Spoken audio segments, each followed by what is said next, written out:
Thank you. आदरणीय सदस्य श्री बजरंग सोनवाने जी।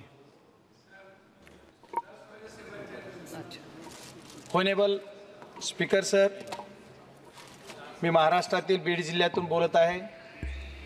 आजचा जो विषय त्या विषयावर बोलताना माझ्या निर्वाचन क्षेत्रामध्ये एअरलाईनची कुठलीही व्यवस्था नाही आहे, कुठली सुविधा नाही। या सुविधेसाठी मला माझ्या निर्वाचन क्षेत्रापासून 130 किलोमीटरपर्यंत संभाजीनगर आहे, दुसऱ्या बाजूला लातूर आहे, तिथे रेग्युलरली चालू नाही, आणि पुणे आहे 500 किलोमीटर।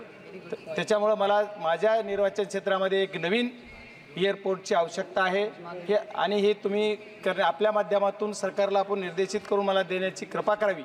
आणि आज बऱ्याच गोष्टी आपण मागतोय, सगळ्या करत असताना जगामध्ये आपला जो देश आहे ते आज आपल्याला आत्मनिर्भर आपण बनवून जगामध्ये आपली इकॉनॉमी की जास्त करायच्या आपण सर्वजण पाठीमागे लागलेलो आहोत किंवा करणार आहोत।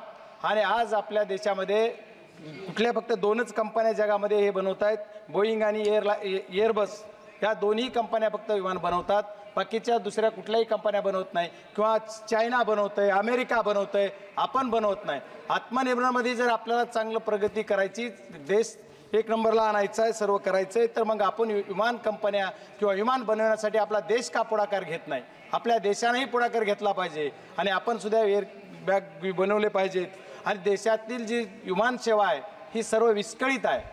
आज पॅसेंजरला एवढी त्रास होतोय की प्रत्येक गोष्टीला 2-2 तास 4-4 तास डिले। आपल्याला परवा आम्हाला दिल्लीला उतरण्यासाठी 3 तास वर फिरावं लागलं। एवढे म्हणजे ह्याच्या लोकांचा जो त्रास लोकांना होतोय, हा लोकांचा त्रास कमी करण्याचं काम सरकारने केलं पाहिजे आणि याच्यासाठी सुद्धा सरकारने हस्तक्षेप करून कंपनीला सांगितलं पाहिजे।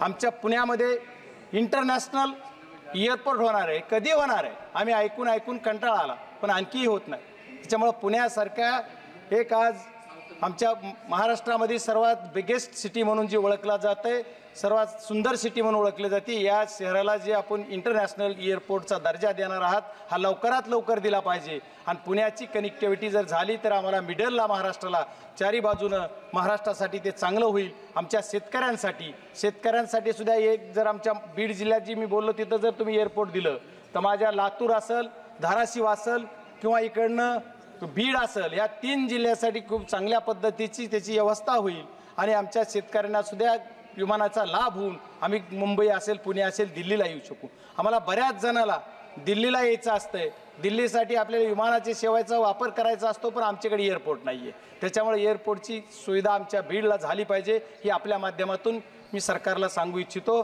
आणि मी आणखी छोटीशी विनंती करणार आहे, मुंबईच्या एअरपोर्टचं जे आपण बघतोय, दर 2 मिनिटाला एक विमान मुंबईमध्ये उतरतंय आणि त्याला सुद्धा लाईन एवढी जाम होती, तिथून उतरल्यापासून आपल्याला जरी एकदा लँड झालं तर लँड झाल्यापासून 1 तास मिनिमम आपल्याला एअरपोर्टला जायला लागतंय। ही गैरसोय प्रवाशाची होती, याच्यासाठी सुद्धा सरकारनं हस्तक्षेप करून प्रवाशांची गैरसोय दूर करावी अशी मी आपल्या माध्यमातून सरकारला विनंती करतो। खूप खूप धन्यवाद। Very good, thank you.